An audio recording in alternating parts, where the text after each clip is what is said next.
আমার প্রিয় বন্ধুরা, আমি ডক্টর পঞ্চমী। আজকে ব্যাড ব্রেথ বা মুখের দুর্গন্ধ হলে হোমিওপ্যাথিক কোন মেডিসিন আপনি ব্যবহার করবেন সেটি বলবো। তো ভিডিওটি আপনার যদি খুব ইনফরমেটিভ হবে, অবশ্যই আমার সাথে থাকুন এবং যারা আমার চ্যানেল নতুন আছেন চ্যানেলটিকে সাবস্ক্রাইব করতে ভুলবেন না।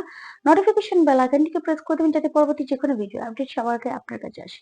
তো বন্ধুরা, ব্যাড ব্রেথের সমস্যা বা মুখের দুর্গন্ধের সমস্যা এমন একটা সমস্যা যেটা আপনাকে অনেক জায়গায় লজ্জা দিয়ে ফেলে। এমনও হয় যে আপনি কারোর সঙ্গে কথা বলতেও লজ্জা বোধ করেন। আবার এরকমও হয় যদি কেউ উম কারোর যদি মুখে প্রচন্ড দুর্গন্ধ আসে, তাদের সাথে কথা বলতে লোকে কিন্তু অনেকটাই দ্বিধা বোধ করে। অনেকেই আছে যে এড়িয়ে চলেন তাদেরকে বা অনেক দূর থেকে তাদের সাথে কথা বলে। এই ধরনের সমস্যা যদি আপনারও থাকে, তাহলে আজকে হোমিওপ্যাথিতে কিছু মেডিসিনের কথা বলবো, যে মেডিসিনগুলি ব্যবহার করলে আপনার এই সমস্যা একেবারেই ঠিক হয়ে যাবে। ফার্স্ট মেডিসিনটি হচ্ছে মাক্সোল। মাক্সোল 30 পটেন্সিতে নিতে হবে দিনে 3 বার 2 ফোঁটা করে। এই মেডিসিনটি যাদের মুখে প্রচন্ড লালা হয় এবং মুখের ভেতরে ঘাও হয়, মানে দেখা যায় যে ভিটামিনের অভাবে ঘা হচ্ছে, তাদের ক্ষেত্রে কিন্তু এই মেডিসিনটি খুব ভালো কাজ করবে। যদি আপনি এই মেডিসিনটি দিনে 3 বার 2 ফোঁটা করে নেন, তাহলে আপনার মুখে যে দুর্গন্ধ আসছিল সেটা একেবারেই ঠিক হয়ে যাবে।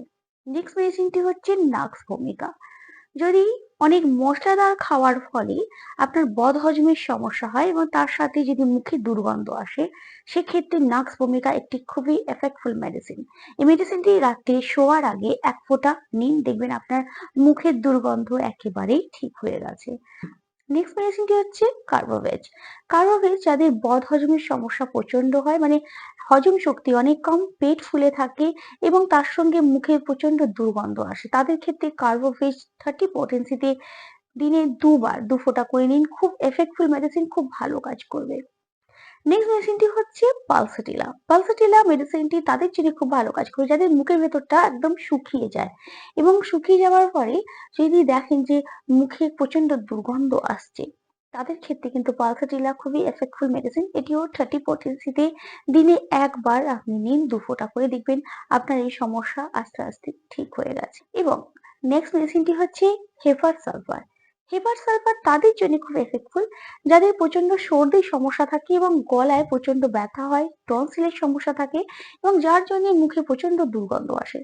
সেই ক্ষেত্রে হেপার সালফার 30 পটেন্সিতে দিনে 2 বার 2 ফোঁটা করে নিন, দেখবেন আপনার এই সমস্যা একেবারে ঠিক হয়ে গেছে। তো বন্ধুরা, অবশ্যই বলবো যে যাদের ব্রেথের সমস্যা আছে বা মুখে দুর্গন্ধের সমস্যা আছে, অবশ্যই এই সমস্যাটাকে একেবারে ইগনোর না করতে, কারণ এটা যদি আপনার থাকে পরবর্তীকালে কিন্তু আপনি অনেক রকম সমস্যা ফেস করতে পারেন। আপনি যেখানেই যান না কেন, যখনই আপনি কথা বলবেন, লোকে কিন্তু আপনার কাছে দাঁড়াতেই চাইবে না। তো অবশ্যই সময় থাকতে এর চিকিৎসা করান। এবং অবশ্যই বলবো, রোজ অন্তত 2 বার আপনাকে দাঁত ব্রাশ করতেই হবে, সকালে এবং রাত্রে শোয়ার আগে। অবশ্যই করুন, না হলে দাঁতে কিন্তু আপনার অনেক রকম সমস্যা হতে পারে। এবং তার সাথে প্রচন্ড পরিমাণে জল পান করুন। কারণ জল আপনি যদি ভালোভাবে পান না করেন, তাহলে কিন্তু আপনার মুখে দুর্গন্ধের সমস্যা যাবে না। তো আজকের মতন এইটুকুই বন্ধুরা। কাল আবার একটি নতুন ভিডিও নিয়ে আসবো। ততক্ষণ ভালো থাকবেন, সুস্থ থাকবেন।